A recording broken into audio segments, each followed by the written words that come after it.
Yeah. So, I mean, in terms of real world application, when I go out to schools and I talk to whānau or talk to clinicians, I think the applications of this research is that young people who self injure are experiencing their emotions as really challenging. At the same time, there's likely instances where they've done really amazing emotion regulation and they've kind of responded in a very kind of typical way that anyone in that situation would respond, right? So we know that people who self injure are more likely to experience life challenges. They're more likely to have kind of interpersonal conflict, more likely to feel disconnected from their school, things like that. They're more likely to have, like objectively challenging things happen in their life. They're more likely to experience bullying. And so maybe one of the things that's going on to that kind of evaluation of how they're doing is that they're just kind of dealing with more shit than everyone else. So I think therapeutically, kind of highlighting instances where people have done really great emotion regulation and kind of upping that kind of self-efficacy beliefs is possibly the way to go.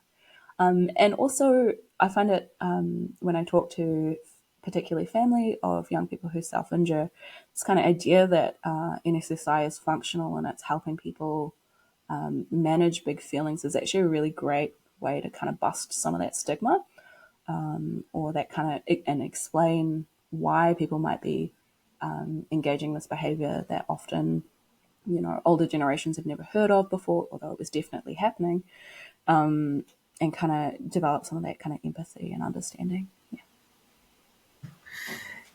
Yeah. Oh, the old generations thing is funny because they always say things being like, "Oh, this didn't used to be there at the time." Like, no, you Mm-hmm. kind of just ignored it, didn't you? Well, there's descriptions of self-injury in the Bible. Yeah. And Yeah. there's Ellie is probably the better person to kind of talk to about this, but within Wellington, there's an area of the landscape called Red Rocks and the rocks are red because of like a myth around self-injury or about, self-injuring as a way to cope with emotional distress. So Yeah. this is part of our, this is part of our Yeah. whakabapa, really. Yeah.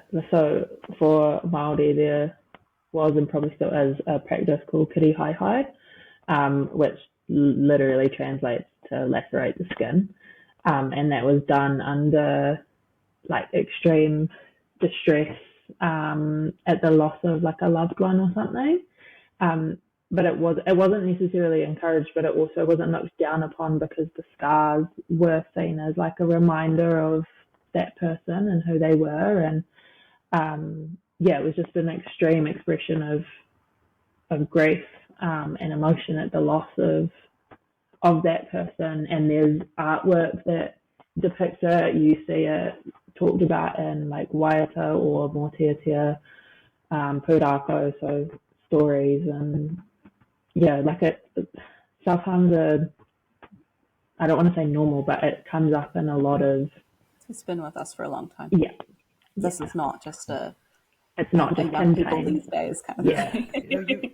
You guys saying this actually reminded me that there is something very similar in Shia Islam the where the certain times of year where you sort of blade yourself on the chest and back to try to based on a story which if I get into it's long, but yeah, it's the point of self-injury being part of it.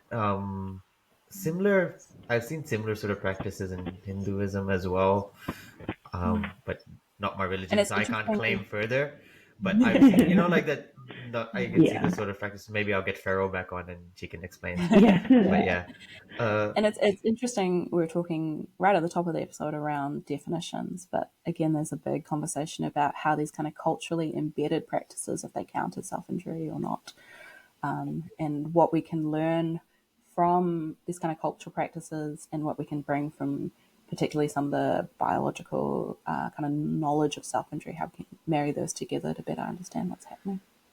yeah, because not at the beginning, you also not just the beginning. Throughout, you said that this self-injury is sort of used as a way to uh, sort of feel like control, as a sense of like a feeling of control, and therefore, when you're talking about treatment for or sort of treatment practices which are done to sort of reduce self-harm, self-injury. You,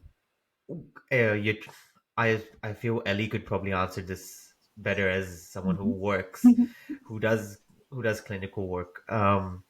Is that sort of like how do you go about sort of training someone out of it? Because I think in a way it sort of links back to how I think of rituals, right? Like sort of ritualistic practices are done to reduce anxiety, reduce sort of stress, even just like sort of things which you do before a sports game to make you feel comfortable.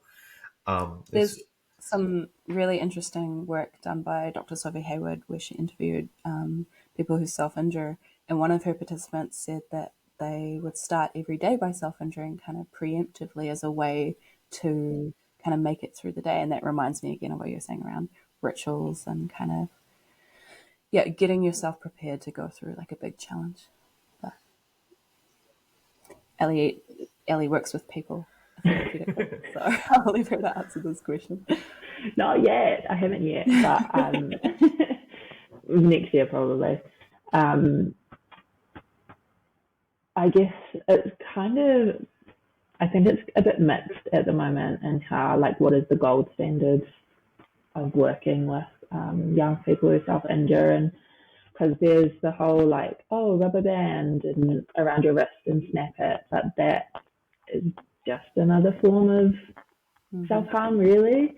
Yeah, and there's work that says that people who self-injure find that really invalidating. Yeah, exactly.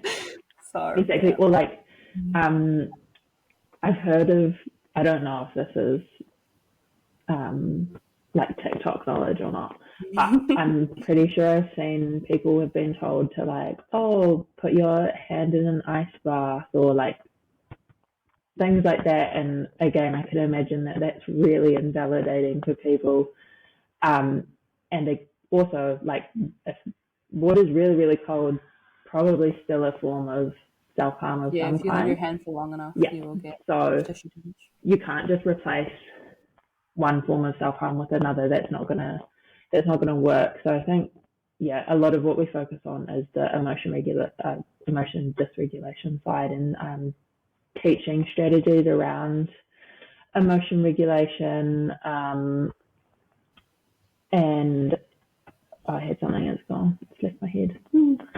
So the kind of gold standard at the moment is dialectical behavior therapy for adolescents or for adults, and there's some really interesting work around kind of embedding those skills more generally in schools and stuff. And I will provide Sahir with some resources if you're listening to this and you're like, oh, I'd love to know kind of some resources for where to go for support, or just to kind of have in my back pocket if I come across this in my life. I'll link to some excellent work that's done by an organization called SIOS, which is run by researchers and people with lived experience of self-injury around sharing their stories of recovery and what helps them.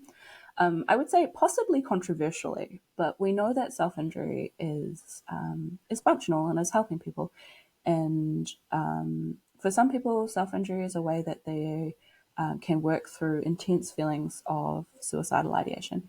And in that instance, from a kind of pragmatic perspective, I think taking away something that helps someone kind of manage is probably unhelpful in the long term. And again, it's kind of supporting people while they're self-injuring, because a lot of people don't want to stop self-injuring, right? And so kind of working around what's going on, that's kind of creating the context for self-injury. And then if somebody would like to stop, or would like to kind of start that recovery process, kind of supporting them to do that as well. Again, I'm a big fan of kind of autonomy and using particularly lived experience perspectives kind of inform how we understand self-injury, and particularly work with people who self-injure. Yeah, I think too, like making sure that people are looking after their wounds, as part, like properly looking after them as part of working with people who don't necessarily want to stop self-harming at the time. And I think, Taylor, you just said something that reminded me too, like about working with the context as well. Sometimes we can't change, well, a lot of the time we can't change the context, right? So the first thing that pops into my head is, well, you know, a lot of our minority groups might self-harm because of the racism, the discrimination, colonization, intergenerational trauma.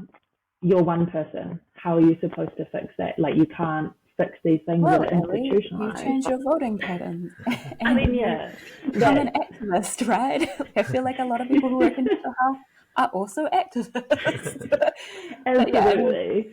you do Like, what you can, right? yeah, you're working within these constraints, and as much as I would love to be like, fix colonization, yeah. rewind, or we'll just make people not discriminatory or racist anymore, that's like not something that you can just change like that.